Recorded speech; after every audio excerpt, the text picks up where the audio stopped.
Alô, alô, gente querida, gente boa. Nós estamos dando prosseguimento à nossa sequência de Mateus, no capítulo 16. Ontem nós trabalhamos o texto paralelo no Evangelho de Marcos e eu continuei em Marcos por causa daquela ilustração do cego de Betsaida.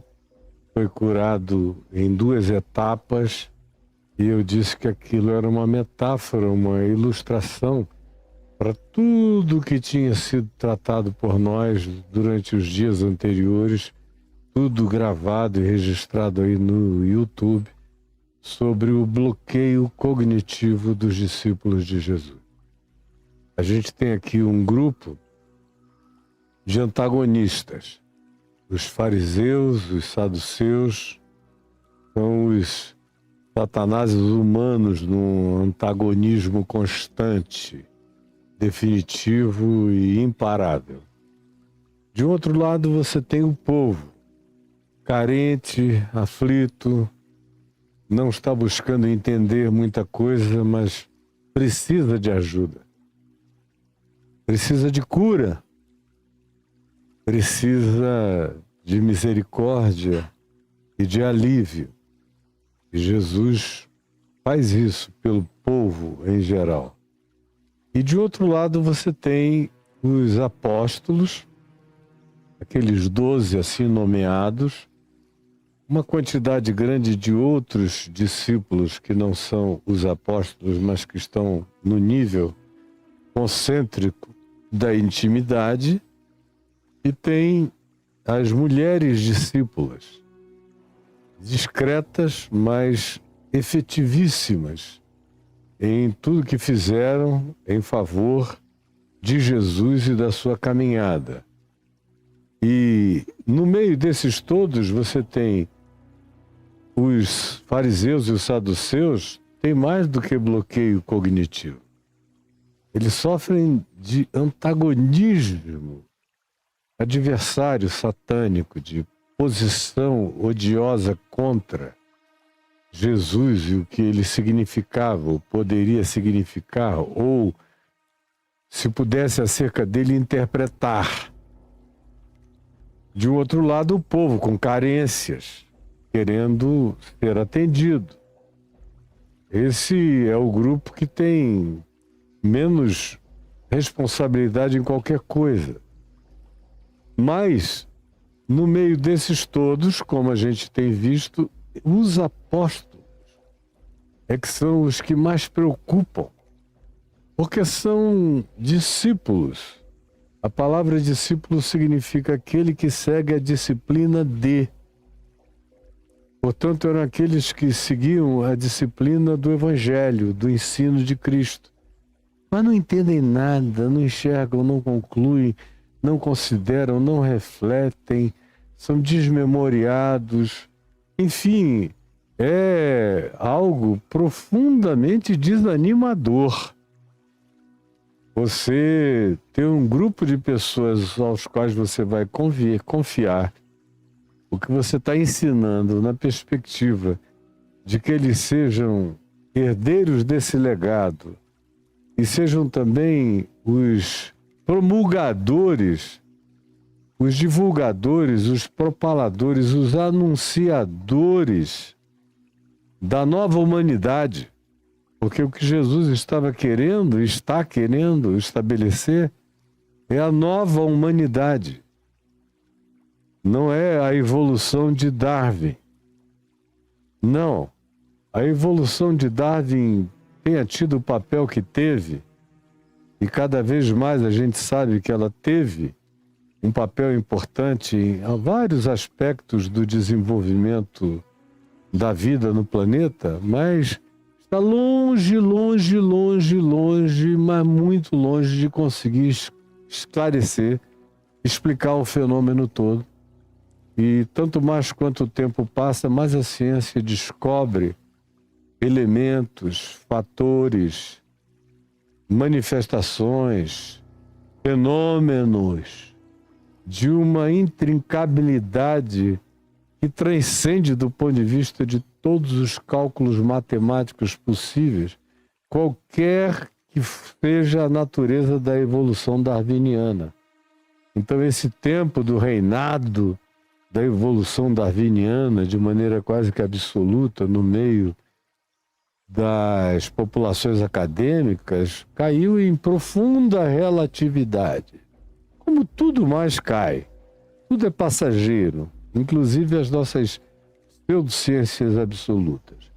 Mas o que Jesus vem e Jesus propõe não é que o ser humano atinja o seu máximo pela via do desenvolvimento darwiniano, porque o desenvolvimento darwiniano é predatório, é misógino, é patriarcal em relação aos humanos, é machista em relação ao macho, alfa, prevalente, é guerreiro, é animalmente nervoso, neurótico, paranoico, defensivo, não é pacífico, é a prevalência dos mais fortes, dos mais poderosos. É o que prevalece na ideologia política, é o que prevalece no capitalismo selvagem econômico, financeiro. É o que prevalece em toda a autocracia, em toda a tirania, em praticamente todos os modelos ideológicos. São darwinistas, predatórios, dominadores, expansionistas. Totalmente predatório. O que a gente assiste em Gaza hoje é uma ação darwiniana predatória para eliminar uma raça antagônica, para domínio de terra. Estão fazendo xixi de urânio no chão da terra, xixi de bombas no chão da terra, marcando o território. A mesma coisa na Ucrânia, o que os russos estão fazendo através do Putin. Aquilo ali é puro darwinismo. Tem nada a ver com a evolução segundo Jesus.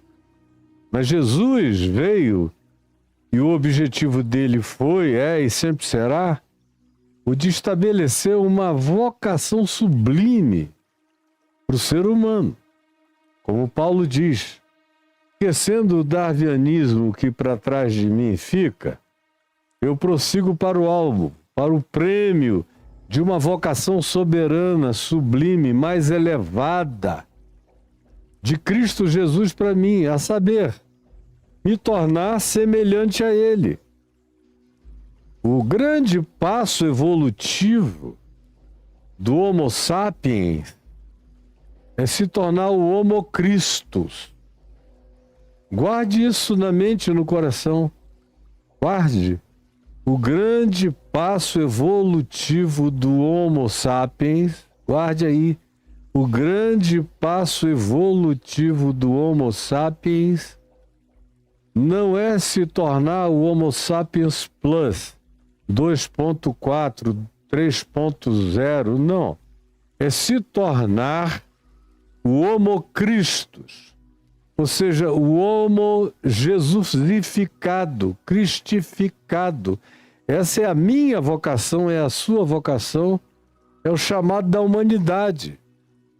Porque a prevalência do Homo sapiens darwiniano e predatório carrega consigo o poder da extinção de uns contra os outros, na obsessão dominadora, controladora, marcadora de terrenos e se inimizando contra todo outro igual que tem o potencial de, pela cobiça, ou por qualquer que seja a pretensa justificação, querer meu lugar, meu território, minha riqueza, minha tecnologia, minha ciência, como a gente vê acontecer no curso da história, um darwinianismo aplicado a todas as nossas outras formas de ideologia, de pensamento e de filosofia nacionalista ou patriótica ou regional, seja como for, mas é controle. É dominação do mais forte. Em Cristo Jesus é tudo o oposto. E nós fomos chamados para quebrar esse darwinianismo na sequência da vida humana, porque não é a evolução humana. O que aconteceu com a gente é que o Homo sapiens se tornou tecnologicamente desenvolvidíssimo. Desenvolvidíssimo. Aprendeu tecnologia de anjos. Aprendeu com alienígenas, com seres superiores. O Homo sapiens virou divindades terrestres do ponto de vista tecnológico. Na mesma medida em que, para dentro dele, na sua natureza, ele nunca foi tão extraordinariamente parecido com o Homo brutus, o Homo mais designável como um ser predador do que agora, com recursos tecnológicos de autoextinção humana e planetária. E você observa e vê que dia a dia aquilo que poderia fazer os humanos transcenderem o Homo sapiens na direção do Homo Christus está em falência e em estado de morte na UTI da história, que é o amor.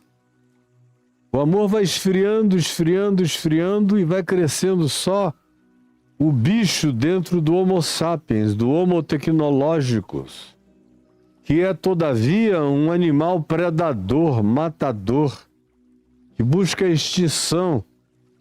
E se pudessem, as elites dominadoras já teriam eliminado pelo menos 7 bilhões de humanos no planeta para que a Terra, que teoricamente só é capaz de sustentar 1 bilhão de indivíduos no padrão médio da sociedade americana, ficasse livre de 7 bilhões de gente que só dá trabalho para esses, que são os macho-alfa da tecnologia, da dominação, da política, da ideologia, dos acordos e dos contratos.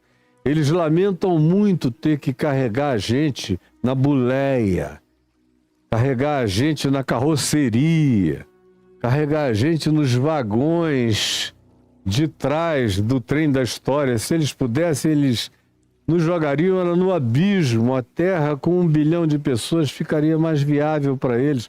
Com menos ainda, ficaria um paraíso, de acordo com os desejos tecnológicos, capitalistas, dominadores, controladores, deles próprios.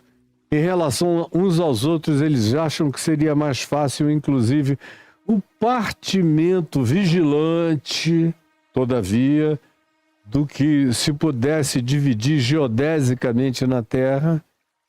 Mas é até aí que a humanidade vai com o Homo sapiens sapiens. A história dele virar o Homo Deus, de acordo com Harari, só por causa da tecnologia, deixa eu te falar, Harari. Deixa eu te falar, Harari. Você é muito inteligente, mas não é sábio, não é sensato. Não é o Homo sapiens virando Homo Deus pela via da tecnologia que vai mudar qualquer coisa, porque o Homo primitivos, em essência, o Homo animal, predador, darwiniano, competidor, maligno, está presente, é só você olhar em volta.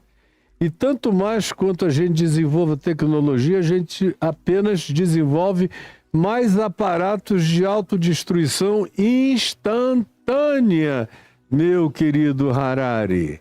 De modo que o Homo Deus é Homo Diabolus. Esse que você chama de Homo Deus no seu 3º livro da trilogia. Homo Diabolus. Como no 4º livro, no Nexus, você também não percebeu ainda que essa intercomunicação não gera integração humana.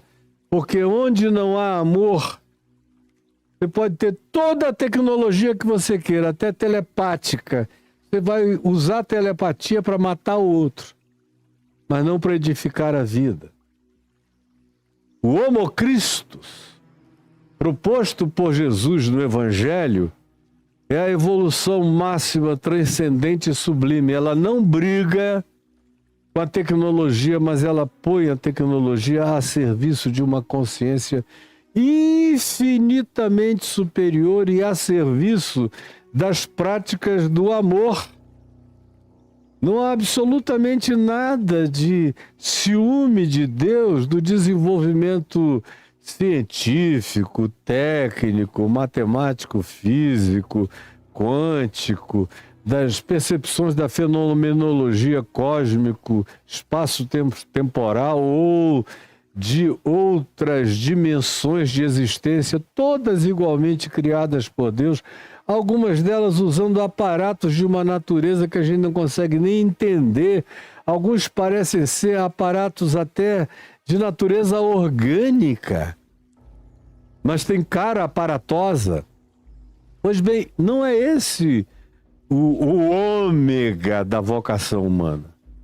O ômega da vocação humana é se tornar Homo Christus. E aí a tecnologia está a serviço. Mas a grande caracterização do Homo Christus, preste atenção no que eu estou lhe dizendo, a grande caracterização do Homo Christus não é o uso de um aparato tecnológico cada vez mais sofisticado. Embora, nada contra. Mas o que pode nos salvar do Homo sapiens sapiens se tornando homo tecnológicos é o Homo Christus. É só quem pode nos salvar. Porque o Homo Christus não é caracterizado pelo desenvolvimento do Homo Deus, do Harari, que é definido pela tecnologia exacerbada. Ele chama de tornar-se Deus. Isso aí é o projeto da árvore do conhecimento do bem e do mal, da serpente astuta, lá do jardim do Éden. Vocês vão se tornar como Deus, sem ser Deus, sendo animais brutais, inimigos uns dos outros, devoradores, carnívoros, desafeiçoados, implacáveis e brutais, mas super tecnologizados. Não, isso é a nossa morte. Essa é a conclusão do Apocalipse. Em Jesus, no entanto, a proposta é nos chamar para nos tornarmos filhos de uma vocação sublime, nos tornarmos Homo Deus, Homo Christus. O Homo Deus de Jesus é o Homo Cristo, é o Homo Cristificado. É o homem à imagem e semelhança de Deus, segundo Cristo Jesus, segundo o homem Jesus do Evangelho, segundo o amor conforme Jesus, a justiça conforme Jesus, a interpretação da vida conforme Jesus, a capacidade de solidariedade curadora segundo Jesus, a relação com a fenomenologia universal, com a naturalidade com a qual Jesus operou milagres, que nada mais foi do que o lidar com a fenomenologia universal, com aquele conhecimento natural dos muitos e variados fenômenos que ainda estão distantes de nós, que a gente tenta alcançar pela tecnologia, e Jesus alcançava meramente pela palavra, pelo desejo. Esse é o Homo Christus, para o qual eu sou chamado. Aí você diz, mas, bom, para que essa introdução tão longa que você fez até agora? A gente chegou a Mateus 16, depois de ter vindo dessas narrativas sobre bloqueio cognitivo, os satanases religiosos, fariseus e saduceus, o povo carente, os apóstolos bloqueados que não aprendem, que não compreendem, que não refletem. E aquela ilustração que a gente viu ontem do cego de Betsaida, curado em 2 etapas, mostrando que, semelhantemente aos apóstolos de Jesus, que já tinham recebido luz dos olhos, mas era uma cura superficial, era só do globo ocular. A gente não enxerga com o globo ocular. Ele é só um aparato de captura de fótons, para serem interpretados pelo nosso cérebro, pela mente. A gente enxerga com a mente. Com a mente. Então aquele homem de Betsaida, quando Jesus o curou a primeira vez, restaurou o globo ocular. Mas quando perguntou o que tu vês, ele disse, eu vejo os homens semelhantemente a árvores ambulantes. Jesus disse, não viu nada ainda. É igual os meus apóstolos, os meus discípulos que ainda confundem homem com objeto, com coisas, não encontram soluções de amor para nada, são cognitivamente bloqueados. Você opera os mesmos milagres, sinais, graça, prodígio, maravilha, mostra que os problemas estão solucionados, mas eles voltam sempre com a mesma dificuldade, sem internalizar em nada, a ponto de eu arrancar do meu íntimo suspiros de agonia e de perguntar, vocês não lembram? É amnésia o problema? Não consideram, não refletem, não pensam? Que bloqueio aterrorizante é esse na cabeça de vocês? Não compreendem até agora? E aí ilustra com a história do cego de Betsaida, que só depois de um tempo começou a ver, e eu disse que no caso dos discípulos de Jesus não foi nem assim da segunda vez, como os pentecostais querem que seja. Não, eles tiveram problemas, não compreenderam direito até o Pentecoste. Num certo sentido, o Pentecoste maravilhoso prometido por Jesus, que dizendo, recebereis poder, dunamis, ao descer sobre vós o Espírito Santo, fez bem a muita gente, mas fez um mal desgraçado a todo mundo que não queria a genuinidade do Espírito de Cristo. Queria só a demonstração miraculosa de dons para a expressão do ego, do narcisismo carismático, do milagrismo oportunista, dos sinais e prodígios supostamente validadores de um poder mediante o qual eles pudessem fazer demandas de uma ordem cada vez mais autocentrada e transformando aquilo tudo em negócio para eles mesmos. A gente encontra essa afirmação não agora no século XXI ou no século XX apenas e no final do século XIX. A gente encontra isso já nos primeiros dias. Você vê em Atos 8, o primeiro pentecostal da linha que a gente encontra hoje no Brasil e no mundo.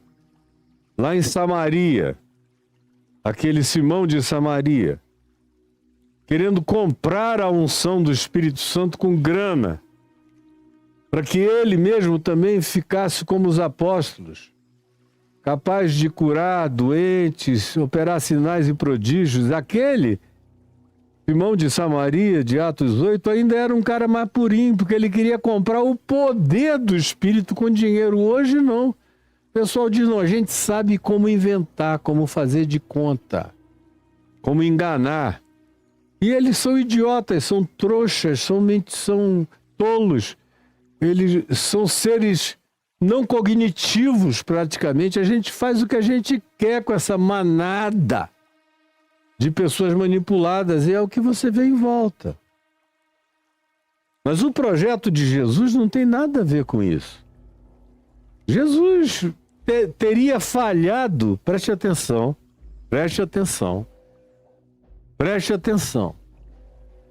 Jesus teria falhado completamente se o projeto dele fosse criar esse tipo de igreja que a gente viu no curso da história humana. Preste atenção, eu vou repetir de novo. Jesus teria falhado completamente se o seu projeto de igreja, de comunidade, de congregação, de povo meu, de meu rebanho, fosse esse que a gente vê no curso da história humana do primeiro século para cá, mas de maneira horrenda, diabólica e demoníaca do quarto século para cá. Seria a falência total. Se a Igreja de Cristo Jesus é isso que a gente teve nos últimos 2000 anos, Jesus perdeu, falhou. Aí você diz, e por que você está aí pregando o Evangelho? Porque eu não creio que o que Jesus instituiu é isso que vocês chamam de igreja, de povo de Deus, de manada do Evangelho. Isso é tudo coisa de vocês. É acerca daquele povo a quem Jesus adverte várias vezes em Mateus 7, em Lucas 13, outra vez dos evangelhos, em Lucas ele faz 2 assertividades a respeito disso, falando daquele povo que o chama de Senhor, Senhor, que opera milagres, maravilhas, curas pela fé, expulsão de demônios e exorcismos, e coisas mais variadas enquanto gritam pelo mundo, Jesus é o Senhor. Ele, porém, dirá, eu nunca vos conheci. A porta está fechada para vocês. Aqui vocês, esse povo aí, não entram. Não entram.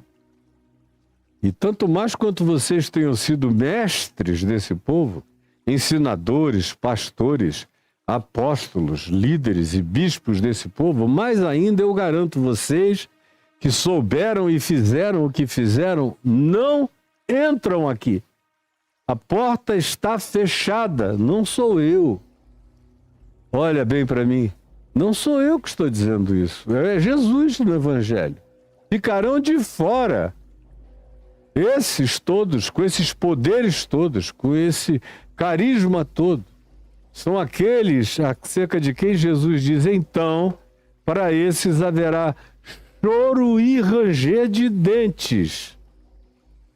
Então, eu estou muito à vontade para te dizer o seguinte, a Igreja de Jesus está muito bem, obrigado, espalhada pelo planeta Terra. Sem nome, sem bandeira, sem torcida organizada, sem denominação, sem oficialização, sem catedrais, sem torres, sem mesquitas, sem templos, sem santuários. Como sal, ela está imiscuída na terra, ela vai dando gosto sem que a gente saiba, porque não tem nenhum minarete indicando o lugar. Ela não é constituída por torres de pedra, nem de cristal, nem de mármore, de nenhuma natureza, nem de material precioso algum. Ela é feita de gente desaparecida na sociedade humana, como sal, que desaparece no tecido, que desaparece no alimento, que desaparece, que se dissolve. Assim são os verdadeiros discípulos, estão dissolvidos na massa da sociedade planetária, não podem ser identificados, estão dentro não só de organismos humanos, os mais variados, de serviço, como muitos e a maioria deles não fazem parte nem de organização nenhuma, são aqueles que arregaçam a manga solitariamente, sem ser em nome de Jesus, em nome do cristianismo, em nome de bandeira religiosa ou social, nenhuma. Alguns estão dentro de organismos como a ONU, alguns poucos. Alguns estão dentro de esforços como o do Greenpeace, alguns poucos. Alguns estão dentro de atividades de organizações variadas, alguns estão até dentro de algumas religiões organizadas, mas eles não as representam. Quando você tem um indivíduo como o Papa Francisco no Vaticano, é um episódio único na história do catolicismo. Nunca houve um cara como ele, depois dele dificilmente haverá. É quase um sinal escatológico o Papa Francisco, porque a grande maioria não é igreja, ele é. Mas é uma raridade. É um dos poucos papas que se tornou igreja. Mas a verdadeira igreja de Jesus vai bem. ela está misturada, como sal diluído na terra toda, no meio de todos os grupos religiosos, em meio a todas as sociedades, e também composta por indivíduos, homens e mulheres, frequentemente os mais discretos, os que fazem sem querer saber razões ou porquês. São aqueles mesmos que naquele dia Jesus vai dizer a eles, à igreja dele: vinde, benditos do meu Pai, porque eu tive fome e me deste de comer, tive sede e me deste de beber, estive nu e me vestiste, estive preso e foste ver-me, eu era refugiado e me acolhestes, estrangeiro e me abrigastes. E eles vão dizer: não, a gente nunca fez nada disso pensando em ti. Alguns vão dizer: a gente não sabia nem de ti. A gente nunca tinha ouvido falar nem o teu nome. A gente fez porque era obrigatório fazer. Porque a nossa consciência mandava fazer. Porque nós não tínhamos como continuar vivendo nos alienando de fatos tão esmagadores. Aí Jesus disse: por isso entrem. Porque vocês fizeram isso a mim. Todas as vezes que vocês fizeram isso a um desses pequeninos irmãos, ou todas as vezes que vocês defenderam a criação e todas as criaturas, e todas as vezes que vocês amaram o planeta, e contra todas as distopias ideológicas, políticas, econômicas, religiosas que tomam conta do planeta, vocês, contra todas essas distopias, viveram esperanças nem explicadas, mas em razão das quais vocês não conseguiam mais retroagir, porque a consciência de vocês estava ordenada, pré-definida por essa certeza de que o bem tem que vencer o mal, de que a gente vence o mal com amor, a gente tem que sobrepujar a iniquidade com compaixão, graça, justiça e misericórdia. É por isso que vocês são a minha igreja.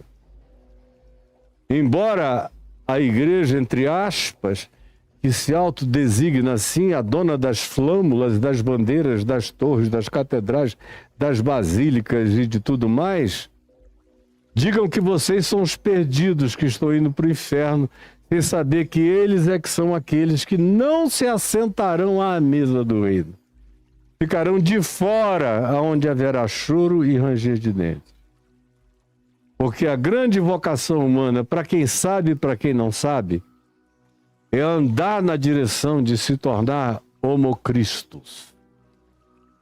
Um homem que age conforme as pautas de Jesus, os ensinos de Jesus, o amor de Cristo, a compaixão dele, tudo quanto ele encarna. E a gente aprende nos evangelhos. Essa é a igreja, esse é o povo de Deus espalhado pela face da terra. Quando eu penso em igreja, eu penso nesse povo. Eu não penso nessas torcidas organizadas de qualquer grupo religioso, do cristianismo a qualquer outro. Não penso. Eu sei que no meio desses aí tem alguns que são homocristos, estão crescendo na direção dessa vocação. Mas a grande maioria não viu nada, não entendeu nada, está com um bloqueio cognitivo, ficam na cara do gol do evangelho e chutam para fora, para Júpiter, para Saturno. Não é nem para a Lua, isolam essa realidade cognitiva para longe de toda compreensão e ainda impedem outros de entenderem. Pois bem, aí, dizendo isso tudo como um super preâmbulo, porém necessário, você vai ver, a gente aparentemente virou a página da questão cognitiva, mas não. Hashtag só que não. Aqui no capítulo 16 de Mateus, no verso 13, você encontra também em Marcos 8, de 27 a 30, em Lucas, capítulo 9, de 18 a 21, você vê o seguinte: indo Jesus para as bandas de Cesareia de Filipe, que é uma cidade lá do extremo norte de Israel, que fica no sopé do Monte Hermon, ali perto da fronteira tríplice entre Israel, Líbano e Síria, onde nasce o Rio Jordão, de 3 pontes formando uma só, que é o Jordão, que significa aquele que desce, porque ele vai descer do ponto mais alto de toda aquela região até o ponto mais baixo, que é o Mar Morto, lá no extremo sul. Indo Jesus para as bandas de Cesareia de Filipe, cidade dedicada a César, o imperador, construída por Herodes Filipe, aquele mesmo cuja mulher era amante do irmão dele, o Herodes, que mandou matar João Batista e decapitá-lo. Pois bem, indo Jesus para esse lugar, que era o lugar mais carregado de idolatria cananeia, jebuseia, idolatria de todos os tipos, de cultos ao Deus Pan, de culto a Baal, de culto a Astarote, de culto, já tinha havido culto ali a todos os tipos de deuses e deusas naquela região, até chegarmos agora no período do 1º século, aonde estavam erigidos aquelas muitas divindades greco-romanas, aonde se prestava culto a aquelas divindades com oferendas, as mais variadas, com sacerdotes operando. Era uma zona franca de paganismo no extremo norte de Israel, para onde Jesus se dirige. Ele não chega lá dizendo, está amarrado, não manda nenhum grupo ir antes para fazer uma volta na cidade, amarrando os demônios, nem coisa nenhuma. Ele simplesmente vai com naturalidade. Para ele é um lugar menos complexo, menos perigoso espiritualmente do que o templo em Jerusalém, que está cheio de demônio e de gente querendo matá-lo. E que foi efetivamente onde ele foi julgado e enviado para a morte. O perigo não é o paganismo em lugar nenhum, o perigo é o monoteísmo radical, fanático, dogmático. Esse aí é que mata até Deus, se não parecer com a cara deles e com o design da teologia perversa deles. Então, indo Jesus para as bandas de Cesareia de Filipe, perguntou aos seus discípulos, a esses mesmos que não tinham entendido a primeira multiplicação, nem a segunda, que não tinham entendido nada do que Jesus dissera sobre o fermento de Herodes, que tinha uma dificuldade cognitiva extraordinária, mas Jesus pergunta a eles. Isso que eu acho extraordinário. Sabendo que esses caras são assim, Jesus pergunta a eles. É praticamente irônico. Chegaria a ser quase sarcástico. Se a pergunta não fosse sincera, não fosse de Jesus, depois de todos esses episódios acumulados, a gente iria dizer que era puro sarcasmo e picardia e ironia. Perguntar para esses caras aqui, que estavam com problema de fermento e pão, que não entendiam nada, sutileza nenhuma, e perguntar uma coisa dessa a eles: quem diz o povo ser o Filho do Homem? Já que vocês estão aí andando para lá e para cá, eles prestam atenção em muita coisa, só não prestam atenção em mim. Só não pensam, não consideram, não refletem, não lembram, não juntam duas, não fazem síntese, não fazem sinapses cerebrais, não compreendem nada. Eles só receberam um pouquinho de luz, mas ainda veem os homens como árvores. Então, o que essas árvores ambulantes dizem a meu respeito? Falem para mim, do ponto de vista do olhar de vocês. Aí eles responderam. Eu acho interessante. Aí eles responderam. Uns dizem que tu és João Batista, que tinha acabado de ser decapitado. Nesse caso, a implicação doutrinária seria que João Batista, morto, ocupou um espaço, uma divisão de natureza ubíqua no ser de Jesus Jesus dividia seu corpo, sua personalidade, no mínimo com a persona de João, se não com o espírito de João. Era uma espécie de dueto messiânico, o precursor do Messias e o Messias, juntos numa fusão. Tinha gente no meio do povo desenvolvendo essa doutrina. E quando o povo começa a dar opinião, isso acaba virando doutrina. O povo começa a dar as opiniões mais malucas e isso vira doutrina. Então está aqui a primeira alternativa doutrinária. Aí outros dizem que tu és Elias. Aí já é pura reencarnação seletiva. Como Elias foi um grande reformador de Israel nos dias de de Acabe e de Jezabel, então, e Jesus chega precedido por João Batista, e tudo que ele faz é antagônico ao templo, ao sacerdócio, às denominações religiosas, às torcidas organizadas, a tudo isso. Ele ensina outra coisa, ele diz o tempo todo, eu porém, não é mais assim, foi assim, mas não é, com vocês não será assim.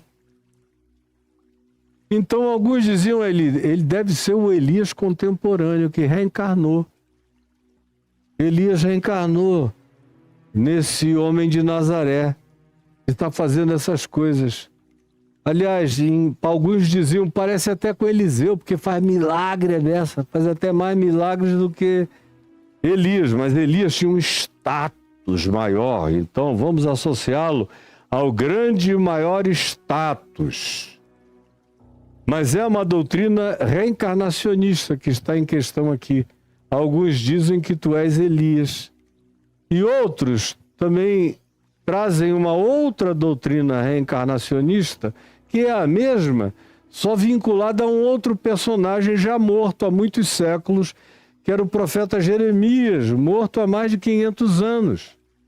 E aí, o povo, que era quase todo de doutrina de natureza reencarnacionista, como praticamente a maior parte da humanidade é reencarnacionista, o resto do povo diz que a resposta sobre quem tu és é reencarnacionista, porque eles dizem, sem nomear Elias, ou João Batista ou Jeremias, que tu és algum dos profetas reencarnados.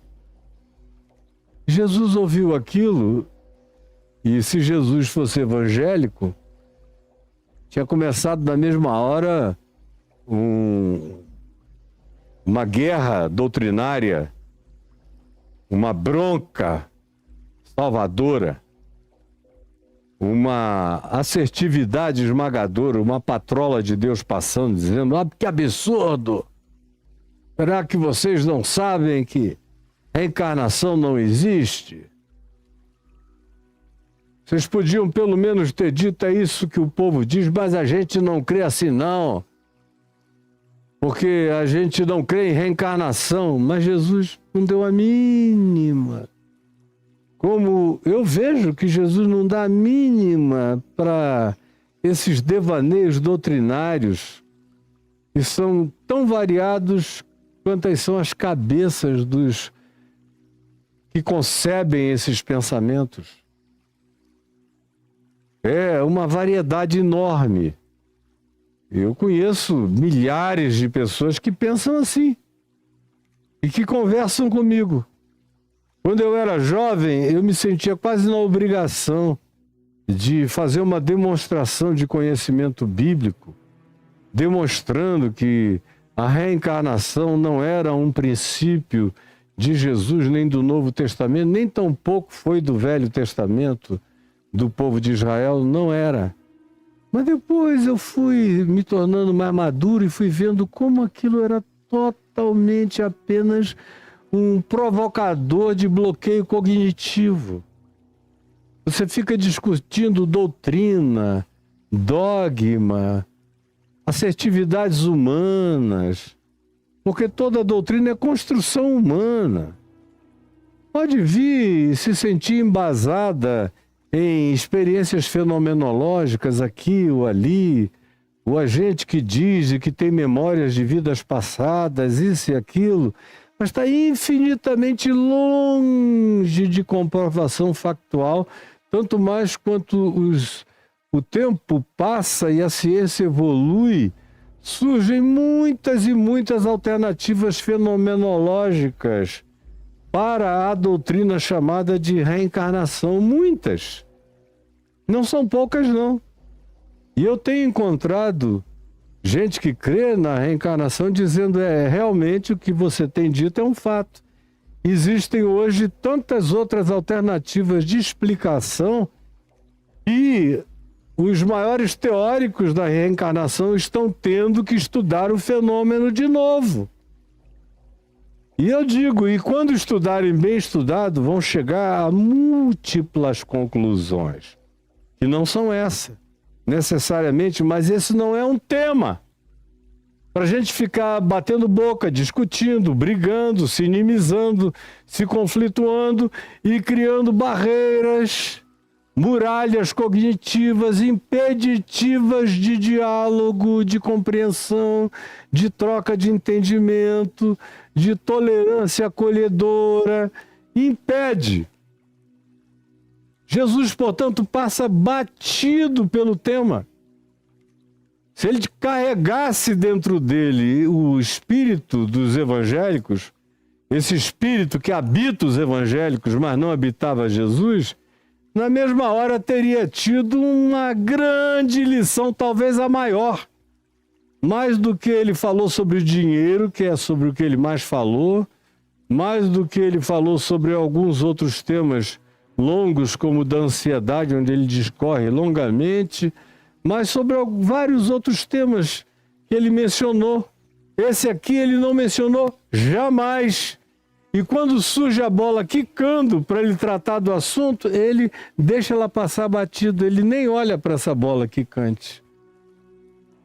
Aí vira-se para os seus discípulos e pergunta a única coisa importante. A única coisa importante. E vós, mais vós é uma adversativa. Mais vós. Ou seja, apesar deles, apesar disso, apesar dessa quantidade de opiniões alinhadas mais ou menos na mesma direção, me interpretando de maneira equivocada, como se eu fosse uma reencarnação de um antepassado poderoso, mas vós, apesar disso tudo, quem dizeis que eu sou? Me digam, quem dizeis que eu sou? Aí Pedro toma a palavra. Como eu falei ontem de Pedro, ele é um indivíduo pusilânime, sanguíneo, outspoken, falador e muito mais extrovertido do que um indivíduo que tivesse raízes profundas. Ele não tinha essas raízes tão profundas, Pedro. Ele era capaz de fazer assertividades fenomenais agora e passos adiante, ou momentos adiante, entrar num estado que demonstrava que o que ele falou não era objeto de uma compreensão, de uma cognição internalizada até as raízes, até o âmago, até os escaninhos mais profundos do ser dele. Não era. Mas Pedro, tomando a palavra, disse: Tu és o Cristo, o Filho do Deus vivo. Meu Deus, essa é uma declaração absolutamente anômala, inusitada e até mesmo absurda. Porque a gente está falando de um homem, se fosse alto, tinha provavelmente 1,80 m. Se fosse alto, os homens eram mais baixos naqueles dias, no primeiro século. E se ele fosse alto, ele teria 1,80 m. Falando com outro homem que, se fosse alto, também variaria entre 1,70 m e 1,80 m, no caso Jesus. Olhando nos olhos assim como eu estou olhando nos seus olhos, e dizer para aquele cara na tua frente, está vestido com um pano, suado, queimado, machucado pelo sol, andando na mesma estrada, com odores corpóreos, que precisava de banho, de xixi, de cocô, de moitinha, precisava dormir para descansar, precisava comer para ter energia, e que era ferível, tanto quanto a cruz demonstrou, e os açoites e tudo ao que ele foi submetido. Era um ser humano, portanto, mortal. Poderia ser ferido de morte. Poderia morrer de fome. Olhar para ele, bem nos olhos, olhar bem nos olhos e dizer para mim, para nós, já que a pergunta era coletiva, mais vós, e Pedro falou por si e falou em nome de todos. Tu és o Cristo, o Filho do Deus vivo. Isso aí, Jesus sabia que como conclusão era algo tão chocantemente absurdo que ele entendia por que alguns arranjavam explicações as mais variadas para o fenômeno Cristo. É João Batista reinfuso, é Elias, é Jeremias, alguns dos profetas reencarnados. E ele disse, eles não têm como pensar diferente. Esse tema da reencarnação, Jesus olha para essa temática e diz, eles não têm como pensar diferente. Mas vós, quem dizes que eu sou? E Pedro disse, tu és o Cristo, Filho do Deus vivo. Então Jesus lhe afirmou a Pedro, olhando outra vez nos olhos de Pedro, preste atenção. Então Jesus lhe afirmou, bem-aventurado és Simão Barjonas, que era o nome oficial de Pedro. Simão, filho de Jonas, Barjonas, filho de Jonas, era o nome do pai dele, seu Jonas. Bem-aventurado tu és Simão Pedro, filho do seu Jonas, porque não foi carne, não foi processo cognitivo, obviamente. Se depender dos processos cognitivos de Pedro, Jesus estava perdido. Não foi carne, não foi sangue, não foi intelecto, não foi cognição natural, não foi nenhum tipo de dedução superlativa extraordinária, porque você, em coisas mínimas, já demonstrou que não é capaz de nada disso. Ao contrário, você faz cada desperdício chocante, mas para chegar a uma declaração dessa natureza a meu respeito, tem que ter sido revelação do meu Pai que está nos céus. Bem-aventurado, feliz, próspero espiritualmente tu és, porque não foi a tua carne, não foi o teu cérebro, não foi a tua capacidade cognitivo-intelectual, não.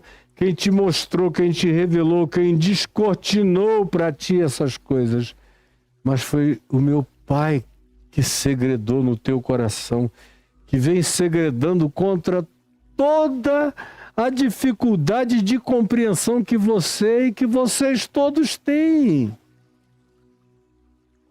Esse segredo de Deus chegou ao coração de vocês e, apesar de todos os equívocos o dia inteiro, tem uma latência plantada dentro de vocês que segreda, que diz, que fala: Cristo, Filho do Deus vivo, Cristo, Filho do Deus vivo, Cristo, Filho do Deus vivo. Até os demônios saíram gritando: Ele é o Cristo, Ele é o Cristo. Mas Jesus disse: não digam nada a ninguém. Agora é a primeira vez que Jesus admite. Porque são humanos falando com ele, não são demônios dizendo ele é o Cristo. É Pedro, provavelmente em nome do todo, que consentiu com aquela fala. Tu és o Cristo. E Jesus disse, bem-aventurado tu és, Simão Barjonas, e tantos quantos como ti creiam. Porque não foi carne, como não é carne nem sangue, não é teologia, não é recurso acadêmico, não é uma supermente, não é um QI exacerbado, não é genialidade de nenhuma natureza inatingível que traz essa revelação, não. É um segredo do Pai falando intimamente no coração. Bem-aventurado tu és, porque essa revelação, esse descortinamento, esse apocalipse, esse tirar o véu da tua cognição bloqueada, é obra miraculosa do meu Pai que está nos céus. Do contrário, nenhum ser humano chega a essa conclusão sozinho se não houver um sopro, ou um segredo, ou uma fala íntima do Espírito Santo no coração. Não adianta mandar para as maiores universidades do mundo, Harvard, não vai produzir essa conclusão. Não vai Cambridge, Oxford, não vai fazer essa síntese. Nenhum seminário teológico, nenhum lugar de pesquisa, nenhum centro científico, nenhum vai fazer esse fator de convergências chegar a um nível de declaração convicta, a menos que tenha havido um segredar anônimo do meu Pai que está nos céus no coração dessa pessoa. E aí isso é milagre puro. Porque a fé não é de todos. E muita gente busca e não encontra. Muita gente com potencial não conclui. Muita gente que poderia nem arranha, nem chega perto. Então, bem-aventurado, porque foi o meu Pai que falou contigo. E aí ele prossegue dizendo a Pedro, também tu és Pedro, e sobre esta pedra edificarei a minha igreja, e as portas do inferno não prevalecerão contra ela. Aí é aqui que a teologia católica desenvolveu a sua doutrina de que Pedro é o primeiro Papa, Pedro é o fundamento da Igreja de Cristo Jesus, é a pedra de esquina da Igreja de Cristo Jesus. E que é sobre esta pedra petrina, e o nome Pedro já significa pedra, o Cefas, em aramaico, significa fragmento de pedra, sobre esta pedra. E aí tem muitos significados de pedra, né? Pedra é fundamento, mas pedra também é dura, é impermeável, é inatravessável, é cognitivamente bloqueada, é morta. Tem mil coisas para pedra, mas em verdade eu te digo que tu és Pedro, e sobre esta pedra edificarei a minha igreja. Aí alguém diz, mas Caio, está inequivocamente dito que Pedro é a pedra sobre a qual a igreja de Cristo está edificada. Aí eu